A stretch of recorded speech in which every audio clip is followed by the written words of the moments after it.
Ngithanda ukuthi-ke nginibingelele khona la ku-Big Space. Sengiphinde ngabuya-ke futhi ney'ndaba-ke ey'thinta zediski, iy'ndaba-ke nje ezenzeka lapha kumaqembu akwi-PSL.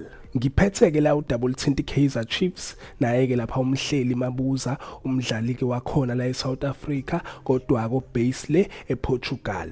Ngonyaka odlule umhleli Mabuza wayelinkwe nayo kwi-Kaizer Chiefs and waze wahamba-ke wayotraina wayilolonga nalo iqembu i-Kaizer Chiefs lapha eNaturena. And kwavela-ke ama-reports ayeveza khona ukuthi-ke umhleli Mabuza wenza ama-trial lapha kwi-Kaizer Chiefs. Kodwa kwathi-ke makuhamba isikhathi kwavela-ke indaba ukuthi-ke i-Kaizer Chiefs ayiyenzanga-ke i-formal offer for yena-ke umhleli Mabuza and kwamphoqa ukuthi-ke ebuyele back le ePortugal. Ngiyathemba ukuthi-ke babukela abaningi balikhumbula-ke lelo daba. So kuney'ndaba-ke lambukele ivelayo ey'thinta yena-ke umhleli Mabuza nayo kwi-Kaizer Chiefs. Kubikwa ukuthi-ke i-Kaizer Chiefs isi-offerisheke yena umhleli Mabuza i-contract.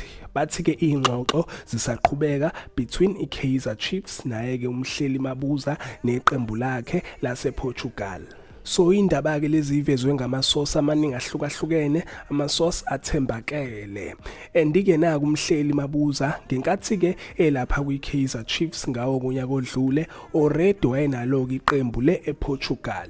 So kwaba-ke nama-reports nje amaningi ahlukahlukene aveza ukuthi-ke umhleli Mabuza wafeyila-ke lapha kuma-trial okhoji babengekho impressed bona-ke oNabi. And kwaphinde kwavela ukuthi-ke i-Kaizer Chiefs yahluleka ukuthi-ke inike yena kumhleli Mabuza i-contract e-right, ingakho-ke agcina-ke hambile. So nazi-ke indaba-ke mbukeli ivela ngawo-ke unyaka u-2026 ukuthi-ke i-Kaizer Chiefs isiphinde-ke lapha ya-offerisha yena-ke umhleli Mabuza i-contract.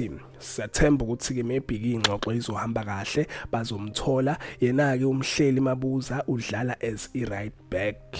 Yizo-ke lezi-ke mbukeli indaba ade ngiphathele zona. Ngizophinda ngibuye nama-update makukhona okuvelayo ngalolu daba. Ake ngithi-ke danke, ngiyazibongela.